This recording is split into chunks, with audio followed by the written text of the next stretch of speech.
기도했습니다. 간절히 구했습니다. 하지만 아무 일도 일어나지 않았습니다. 주변 사람들은 하나하나 응답받는 것 같은데 왜 나만 이렇게 막혀 있을까요? 성경은 하나님이 축복하신다고 말합니다. 그런데 현실은 그 반대처럼 느껴집니다. 문이 닫히고 길이 막히고 시간만 흘러갑니다. 이 막힘이 거절인지 아니면 다른 의미인지 알 수 없어 불안합니다. 혹시 내가 뭔가 잘못한 건 아닐까? 하나님이 나를 외면하신 건 아닐까? 그런 생각이 들 때마다 믿음이 흔들립니다. 하지만 오늘 이 영상을 통해 당신에게 전하고 싶은 진실이 있습니다. 당신의 지연은 거절이 아닙니다. 하나님은 당신을 미루고 계신 게 아니라 지켜내고 계십니다. 지금 이 순간 보이지 않는 곳에서 하나님은 일하고 계십니다. 당신이 느끼는 이 막힘에는 깊은 영적 의미가 담겨 있습니다. 그 의미를 이해하면 기다림이 두려움에서 평안으로 바뀝니다. 조급함이 신뢰로 바뀝니다. 이제 함께 하나님이 지연을 통해 무엇을 말씀하시는지 들어보겠습니다. 당신의 막힌 현실 뒤에 숨겨진 하나님의 섭리를 지금부터 풀어가겠습니다. 지연은 거절처럼 느껴집니다. 특히 간절히 기도했을 때 그 침묵은 더 고통스럽습니다. 하지만 성경은 이 지연에 대해 전혀 다른 이야기를 합니다. 우리가 보는 시간과 하나님이 보시는 시간은 다릅니다. 베드로후서 3장 8절은 이렇게 말합니다. 사랑하는 자들아 주께는 하루가 1000년 같고 1000년이 하루 같다는 이 한 가지를 잊지 말라. 하나님은 우리와 다른 시간 속에 계십니다. 그분의 타이밍은 우리의 조급함과 맞지 않습니다. 그런데 문제는 여기서 시작됩니다. 우리는 응답이 늦어지면 그것을 실패로 해석합니다. 하나님이 외면하셨다고 생각합니다.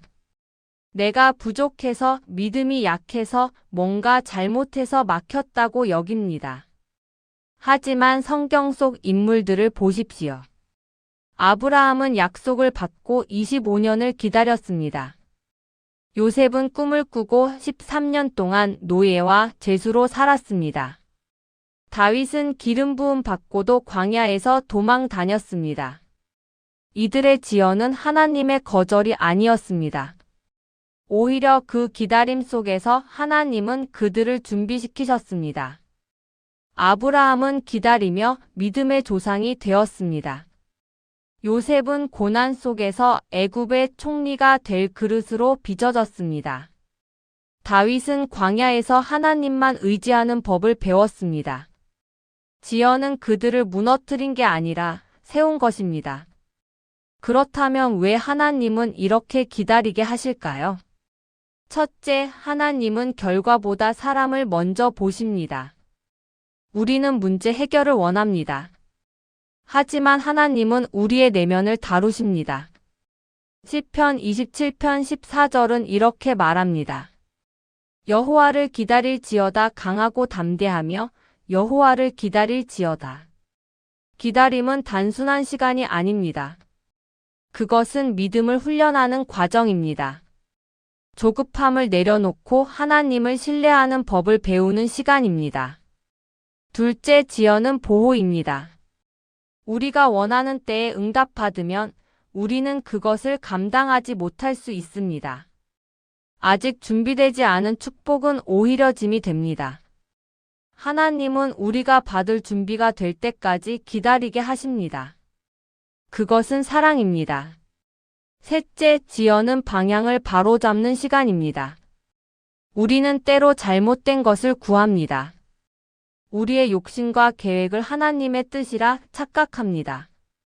하나님은 그 길을 막으시고 더 좋은 길로 인도하십니다. 잠언 16장 9절은 이렇게 말합니다. 사람이 마음으로 자기의 길을 계획할지라도 그의 걸음을 인도하시는 이는 여호와시니라. 지연은 우리를 멈추게 하고 다시 생각하게 합니다. 내가 가려는 길이 정말 하나님의 길인지 돌아보게 합니다. 그래서 지연은 거절이 아니라 재정렬입니다. 하지만 이 모든 것을 머리로 안다고 해서 마음이 편해지지는 않습니다. 여전히 불안하고 답답하고 두렵습니다. 그렇다면 우리는 이 기다림 속에서 무엇을 해야 할까요? 어떻게 믿음을 지키고 평안을 잃지 않을 수 있을까요? 바로 이 질문에 대한 답이 다음 이야기 속에 담겨 있습니다. 기다림이 길어질수록 우리는 현실을 부정적으로 해석하기 시작합니다. 안 되는구나. 역시 나는 안 돼. 하나님도 나를 포기하셨어. 이런 해석은 믿음을 무너뜨립니다. 그래서 첫 번째로 필요한 것은 해석의 전환입니다. 같은 상황이라도 어떻게 해석하느냐에 따라 우리의 마음은 완전히 달라집니다. 성경 속 한 사람을 보겠습니다. 사도 바울입니다. 그는 빌립보서 1장 12절에서 이렇게 말합니다.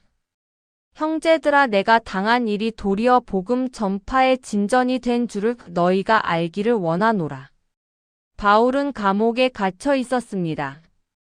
자유를 빼앗겼고 사역이 막혔습니다. 누가 봐도 최악의 상황이었습니다. 하지만 바울은 이것을 막힌 것으로 보지 않았습니다. 오히려 복음이 더 전파되는 기회로 해석했습니다. 실제로 감옥 안에서 간수들과 군인들이 복음을 들었습니다. 바울이 쓴 옥중서신은 지금도 수많은 사람을 살립니다. 만약 바울이 나는 실패했어, 하나님이 나를 버리셨어라고 해석했다면 어땠을까요? 그는 절망 속에 무너졌을 것입니다. 하지만 그는 같은 상황을 전혀 다르게 봤습니다. 이것이 해석의 힘입니다. 우리도 지금 막힌 것처럼 보이는 이 상황을 다르게 볼 수 있습니다. 하나님이 나를 지켜주고 계시는구나. 지금은 내가 볼 수 없지만 분명 선한 계획이 있으시구나. 이 기다림이 나를 더 강하게 만들고 있구나. 이렇게 해석하는 순간 마음이 바뀝니다. 불안이 신뢰로 바뀝니다. 그렇다면 구체적으로 어떻게 해석을 전환할 수 있을까요? 첫째, 과거의 신실하심을 기억하십시오. 하나님은 지금까지 당신을 어떻게 인도하셨습니까? 힘들었던 순간들을 어떻게 지나게 하셨습니까? 시편 77편 11절은 이렇게 말합니다. 내가 여호와께서 하신 일들을 기억하며 주께서 옛적에 행하신 기이한 일을 기억하리이다. 과거를 돌아보면 하나님의 손길이 보입니다. 그때도 막혔지만 결국 길이 열렸습니다. 그때도 불가능해 보였지만 하나님이 해결하셨습니다. 그 기억이 지금의 불안을 이깁니다. 둘째, 감사를 선택하십시오. 지금 당장 감사할 것이 없어 보여도 감사는 선택입니다. 데살로니가전서 5장 18절은 이렇게 말합니다. 범사에 감사하라. 이것이 그리스도 예수 안에서 너희를 향하신 하나님의 뜻이니라. 범사에 감사하라는 것은 모든 상황이 좋아서가 아닙니다. 그 상황 속에서도 하나님이 함께하심을 믿기 때문입니다. 감사는 우리의 시선을 바꿉니다. 부족한 것이 아니라 이미 받은 것을 보게 합니다. 막힌 것이 아니라 지켜주시는 손길을 보게 합니다. 셋째, 말씀으로 생각을 채우십시오. 우리의 생각은 쉽게 부정적으로 흐릅니다. 그래서 의도적으로 말씀을 붙잡아야 합니다. 로마서 12장 2절은 이렇게 말합니다. 너희는 이 세대를 본받지 말고 오직 마음을 새롭게 함으로 변화를 받아 하나님의 선하시고 기뻐하시고 온전하신 뜻이 무엇인지 분별하도록 하라. 말씀은 우리의 마음을 새롭게 합니다. 안 되라는 생각을 하나님이 하실 거야로 바꿉니다. 나는 부족해를 하나님이 나를 사용하실 거야로 바꿉니다. 매일 아침 말씀 한 구절을 붙잡고 고백하십시오. 그 말씀이 당신의 해석을 바꿀 것입니다. 해석의 전환은 단순한 긍정적 사고가 아닙니다. 그것은 하나님의 주권을 인정하는 믿음의 행위입니다. 내 눈에 보이는 것이 전부가 아니라 하나님의 계획이 더 크다는 고백입니다. 이 고백이 있을 때 우리는 기다림 속에서도 무너지지 않습니다. 하지만 해석만으로 충분하지 않습니다. 우리에게는 더 깊은 영적 뿌리가 필요합니다. 기다림이 길어질수록 흔들리지 않는 내면의 힘이 필요합니다. 그 힘은 어디서 올까요? 바로 다음 이야기에서 그 비밀을 나누겠습니다. 해석을 바꾸는 것만으로는 부족합니다. 마음은 여전히 흔들립니다. 불안은 다시 찾아옵니다. 그래서 우리에게 필요한 것은 깊은 영적 뿌리입니다. 겉으로 드러난 열매가 아니라 보이지 않는 곳에서 자라는 뿌리. 바로 그것이 기다림 속에서 우리를 지탱합니다. 예레미야 17장 7절에서 8절은 이렇게 말합니다. 그러나 무릇 여호와를 의지하며 여호와를 의뢰하는 자는 복을 받을 것이라. 그는 물가에 심어진 나무가 그 뿌리를 강변에 뻗치고 더위가 올지라도 두려워하지 아니하며 그 잎이 청청하며 가뭄의 해에도 걱정이 없고 결실이 그치지 아니함 같으리라. 물가에 심어진 나무는 겉으로 보기엔 평범합니다. 하지만 그 뿌리는 강변 깊숙이 뻗어 있습니다. 더위가 와도 가뭄이 와도 그 나무는 무너지지 않습니다. 왜냐하면 뿌리가 물을 공급받고 있기 때문입니다. 우리의 영적 뿌리도 마찬가지입니다. 그 뿌리가 하나님께 깊이 내려가 있으면 환경이 바뀌어도 흔들리지 않습니다. 응답이 지연되어도 상황이 악화되어도 평안을 잃지 않습니다. 그렇다면 이 영적 뿌리는 어떻게 자라날까요? 첫째, 고요함 속에서 자랍니다. 우리는 바쁘게 살아갑니다. 기도도 찬양도 봉사도 바쁘게 합니다. 하지만 정작 하나님 앞에 고요히 머무는 시간은 없습니다. 시편 46편 10절은 이렇게 말합니다. 너희는 가만히 있어 내가 하나님 됨을 알지어다. 가만히 있으라는 것은 아무것도 하지 말라는 뜻이 아닙니다. 그것은 내 힘으로 해결하려는 몸부림을 멈추라는 뜻입니다. 조급함을 내려놓고 하나님께 집중하라는 뜻입니다. 고요함 속에서 우리는 하나님의 음성을 듣습니다. 그 음성이 우리의 뿌리를 깊게 합니다. 매일 5분이라도 아무것도 하지 않고 그저 하나님 앞에 앉아 있으십시오. 말씀을 읽고 묵상하고 그분의 임재를 느끼십시오. 그 시간이 당신의 영혼을 단단하게 만들 것입니다. 둘째, 순종 속에서 자랍니다. 뿌리는 보이지 않는 곳에서 자랍니다. 아무도 알아주지 않는 곳에서 묵묵히 자랍니다. 순종도 그렇습니다. 요한복음 14장 21절은 이렇게 말합니다. 나의 계명을 가지고 지키는 자라야 나를 사랑하는 자니 나를 사랑하는 자는 내 아버지께 사랑을 받을 것이요 나도 그를 사랑하여 그에게 나를 나타내리라. 순종은 사랑의 표현입니다. 하나님을 신뢰한다는 증거입니다. 응답이 보이지 않아도 하나님의 말씀대로 사는 것. 그것이 영적 뿌리를 깊게 합니다. 작은 순종부터 시작하십시오. 화낼 때 참는 것, 미워하는 사람을 용서하는 것, 11조를 드리는 것. 이런 작은 순종들이 쌓여서 당신의 믿음을 단단하게 만듭니다. 셋째, 공동체 속에서 자랍니다.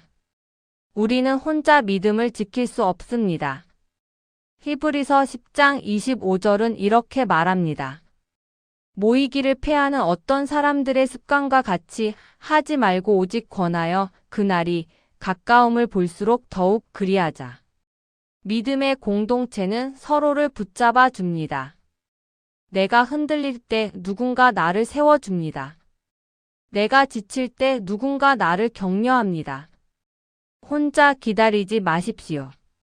함께 기도하고 함께 눈물 흘리고 함께 소망을 나누십시오.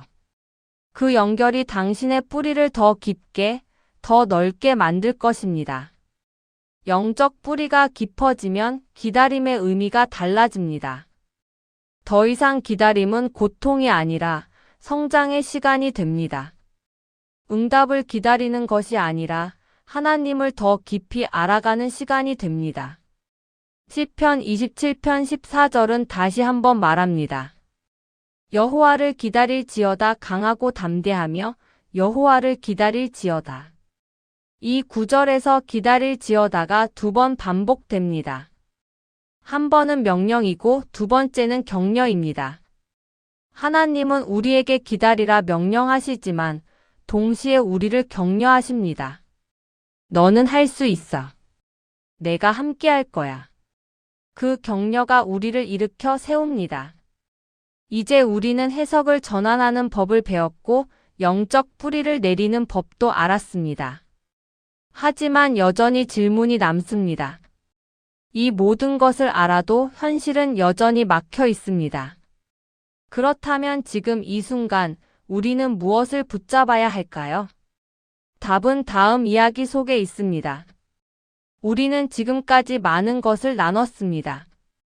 해석을 전환하는 법, 영적 뿌리를 내리는 법. 하지만 여전히 현실은 변하지 않았습니다. 문은 여전히 닫혀 있고 길은 여전히 막혀 있습니다. 그렇다면 지금 이 순간 우리는 무엇을 붙잡아야 할까요? 답은 명확합니다. 하나님의 성품을 붙잡아야 합니다.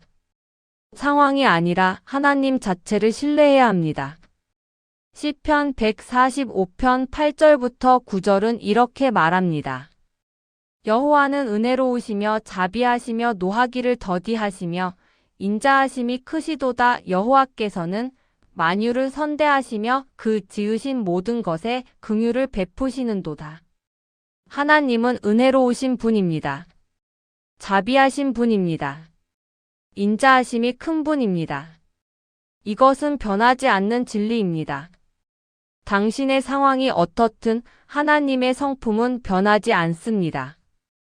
응답이 지연되어도 하나님은 여전히 선하십니다. 문이 닫혀 있어도 하나님은 여전히 신실하십니다. 우리가 붙잡아야 할 것은 바로 이것입니다. 많은 사람들이 기도할 때 응답을 구합니다. 축복을 구합니다. 문제 해결을 구합니다. 물론 그것도 중요합니다. 하지만 더 중요한 것은 하나님 자신을 구하는 것입니다. 시편 73편 25절은 이렇게 고백합니다. 하늘에서는 주 외에 누가 내게 있으리요 땅에서는 주 밖에 내가 사모할 이 없나이다. 이 고백은 상황이 좋아서 나온 것이 아닙니다. 시편 73편 전체를 보면 저자는 악인이 형통하는 것을 보며 괴로워했습니다. 의인인 자신은 고난받는데 악인은 잘 되는 것 같았습니다. 그는 혼란스러웠고 믿음이 흔들렸습니다. 하지만 하나님의 성전에 들어갔을 때 그는 깨달았습니다. 악인의 끝을 보았고 하나님의 주권을 보았습니다. 그리고 고백합니다. 주 밖에 내가 사모할 이 없나이다. 이것이 진짜 믿음입니다. 응답을 받아서 기뻐하는 것이 아니라 하나님 자체로 만족하는 것. 축복이 있어서가 아니라 하나님이 계셔서 평안한 것. 이런 믿음이 있을 때 우리는 흔들리지 않습니다. 그렇다면 구체적으로 어떻게 이런 믿음을 가질 수 있을까요? 첫째, 하나님과의 관계에 집중하십시오. 기도를 응답받기 위한 수단으로 보지 마십시오. 기도는 하나님과 대화하는 시간입니다. 그분을 알아가는 시간입니다. 마태복음 6장 6절은 이렇게 말합니다. 너는 기도할 때에 내 골방에 들어가 문을 닫고 은밀한 중에 계신 내 아버지께 기도하라. 은밀한 중에 보시는 내 아버지께서 갚으시리라. 은밀한 중에 계신 아버지. 그분과 단둘이 있는 시간을 가지십시오. 아무도 보지 않는 곳에서 그분과 마주 앉으십시오. 그 친밀함이 당신의 믿음을 깊게 합니다. 둘째, 감사와 찬양으로 하나님을 높이십시오.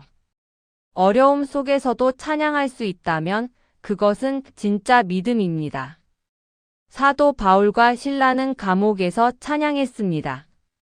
발이 착고에 채워져 있었고 등은 채찍 자국으로 가득했습니다. 하지만 그들은 한밤중에 하나님을 찬양했습니다. 사도행전 16장 25절은 이렇게 말합니다.